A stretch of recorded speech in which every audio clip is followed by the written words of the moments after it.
In this segment, I'm going to talk about religion, misconceptions about religion, and also some caveats about religion. So caveat, it's Latin, from Latin meaning let someone be careful, be aware, beware. Caveats about religion. So some misconceptions. First of all, cult. We have to be careful with the word cult. Sometimes if you use it in public, you can get maybe in trouble and get sued by certain religious groups that don't like you using that term. You have to be careful. But also in academic context. Okay, in academic context, in sociology and religious studies, when you talk about the sociology of religion, scholars are careful about how they use the word cult, and they use it in different ways too. So the word cult is from Latin, and it has two main meanings. One is to plant, cultivate, like cultivate, grow crops. You cultivate wheat and corn. And of course, if you're a farmer, you also worship various deities to protect your crops.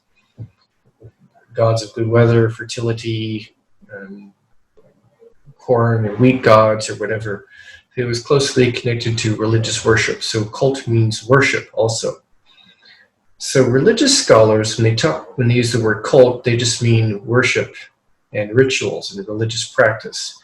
And they're not using it in a negative way. It's a neutral term when they talk about the cult of Yahweh, the Jewish God of the Old Testament, or the cult of Jesus, that is the worship and rituals that arose around Jesus in the 1st century AD, the cult of Jesus and other cults. They're just talking about worship and following and practices. Now, in the other sense, in the modern sense, cult is like a weird religious group. It's kind of hard to define. We'll talk about defining a cult in a little bit. But first, let's talk about major religions. So common misconception, first of all, is to treat major religions as if they were monolithic, like it's all one thing, it's all unified, and everyone believes the same thing and practices the same way. And that's not true. For any major religion, you've got people who are really into it and people who identify culturally, but they're not really seriously, every day practicing the religion. And the same is true for all major religions or any religion. And they're much more diverse than you would think. Islam is pretty diverse. There are many who are kind of nominal Muslims. They're not really into it, but it's part of their cultural identity, but they're not really religious on a daily basis. Nominal Jews, nominal Christians are common. And Islam is not just Sunni and Shia. You may have heard that there's Sunni and Shia branches. It's actually a lot more complicated than that. It's much more complicated, much more diverse than that. And there's some religious identities that go across Sunni Shia lines and stuff. It's much more complicated, and I'm not going to get into it. Judaism is fairly diverse, even though it's population-wise much smaller. Probably most people who identify as Jewish identify more so ethnically, not religiously. There is some diversity. There are plenty of atheist Jews and liberal Jews, Jews who are not really religious, and then some Jews who are more conservative in their beliefs and practices. Same is true for Christianity. Christianity is really broad, really diverse. Let's talk about the different branches of it. So talk about Protestant, and that includes the evangelical or more conservative groups. Evangelicals are those who are more conservative and think you have to be saved and you have to believe in certain things to go to heaven. Catholics. So it's a funny thing about religion is in East Asian countries is that East Asians consider Protestant and Catholic to be separate religions. And I find that kind of odd. In the rest of the world outside of East Asia, they are considered branches of Christianity, and especially Catholics in the rest of the world identify as Christian. So do not make this cultural mistake. If you talk to foreigners, or if you are in another country, Latin America, Western world, Russia, Africa, anywhere, do not treat Catholicism as a separate religion or say that Catholics are not Christians. They will be offended, especially if they are Catholic. Catholics will be very offended. So don't offend them. Yeah, I mean, you can certainly disagree with them. I disagree with all of these, but I'm not going to offend people unnecessarily. The Catholic Church considers itself Christian. Read Catholic writers, traditional Catholic writers, read the Vatican website, read what the Pope tweets. I used to be Protestant. I read Protestant writers and thinkers. I also read Catholic writers and thinkers, and I sometimes went to Catholic Mass, Catholic worship services, and I enjoyed them when I was religious back then. The only people in the Western world who would say Catholics are not Christians are one, more extreme Protestant fundamentalists who will say incorrect things about what Catholics believe and practice, or groups like the KKK, the Ku Klux Klan, who would have traditionally hated blacks, Jews, Catholics, gays, Hispanics, Latinos, etc., etc. So don't make that mistake.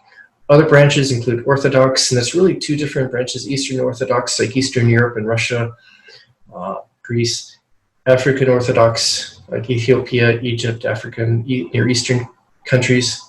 And there are various minor groups, which I'm not going to explain. There's some that are historically Christian groups that go back a long, long time. And then in terms of history, relatively newer groups: Mormon, Latter-day Saints, Jehovah's Witnesses. Sometimes they don't identify as Christian, but more and more they do now identify as Christian. And people from other Christian branches might say, you're not Christian. And that's a matter of debate. Religious scholars are going to say, okay, you identify as Christian, that's fine. You have some Christian elements. We don't care. We're not going to get involved in your debate, and I'm not either. So I'm not going to take a position. Just religious scholars would consider these minor branches of the Christian religion, and leave debates about identity up to others to worry about. Now, when it comes to actual cults, that is the more unhealthy groups, what do you think are characteristics of cults? And this could also be true for other political and social groups as well. Extreme political groups, other extreme social groups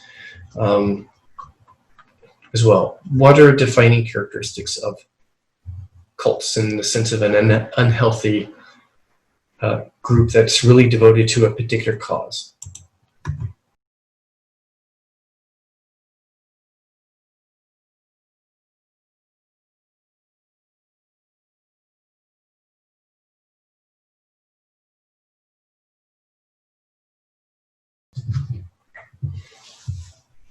Okay, common criteria that a lot of people will suggest, and religious scholars will say that's kind of tricky. We're not going to say that. Talk about unusual or strange teachings. Now, that's kind of relative. One, think about Christianity, Islam. When they first developed in the early days, other people probably thought that their beliefs were really strange. It's just because they become major religions, they're no longer considered strange or unusual.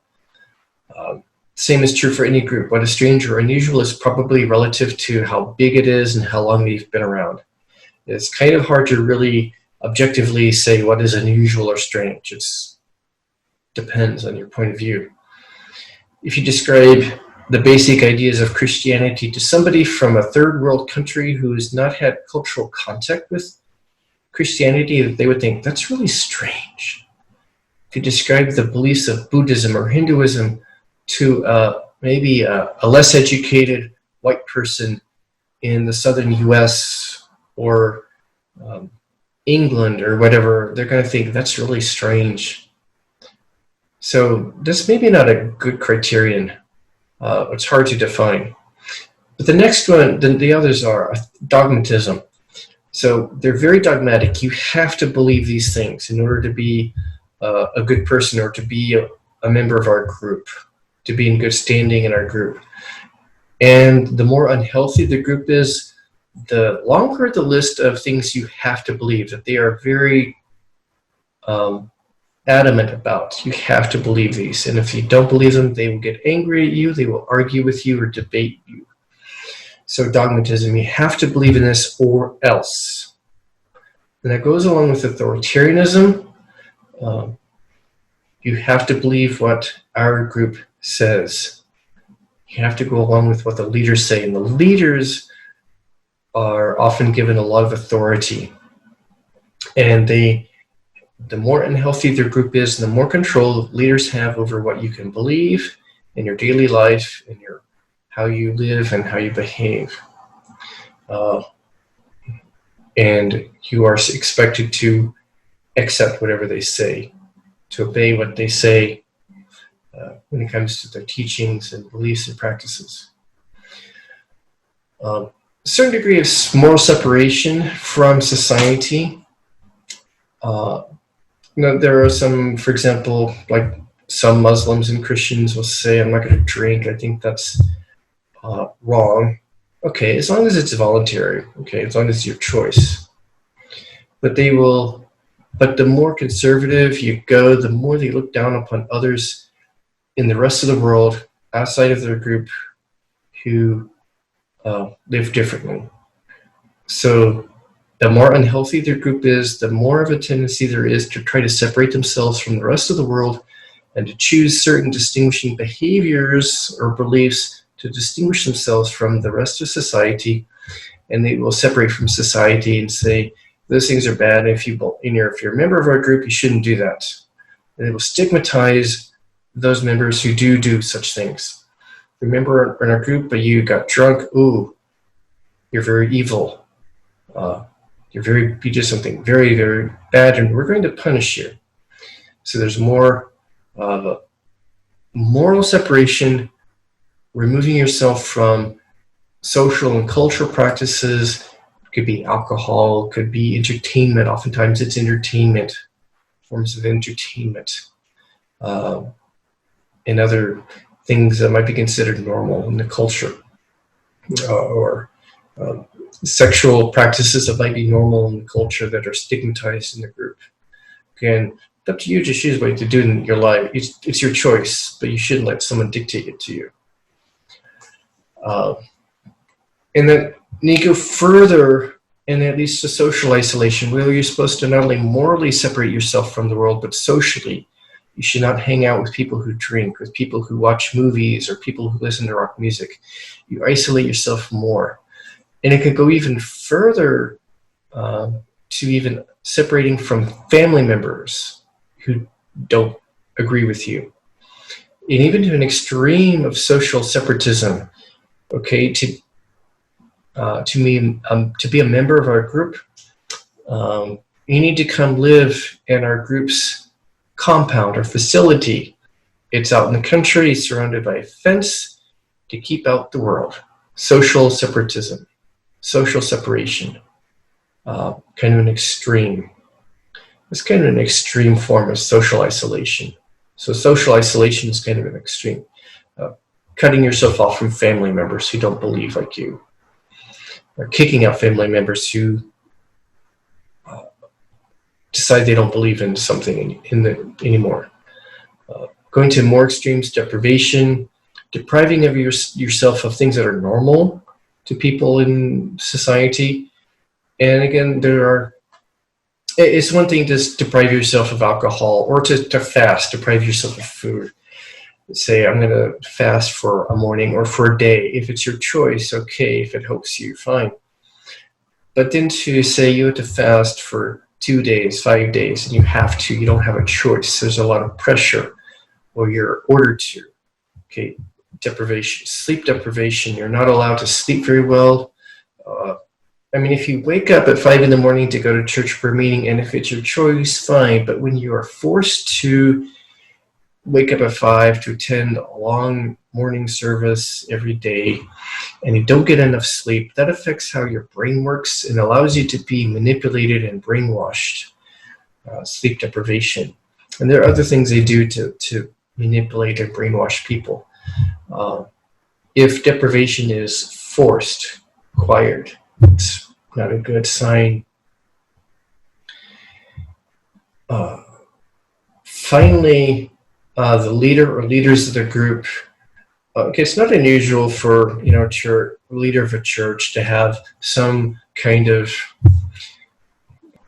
special role of respect.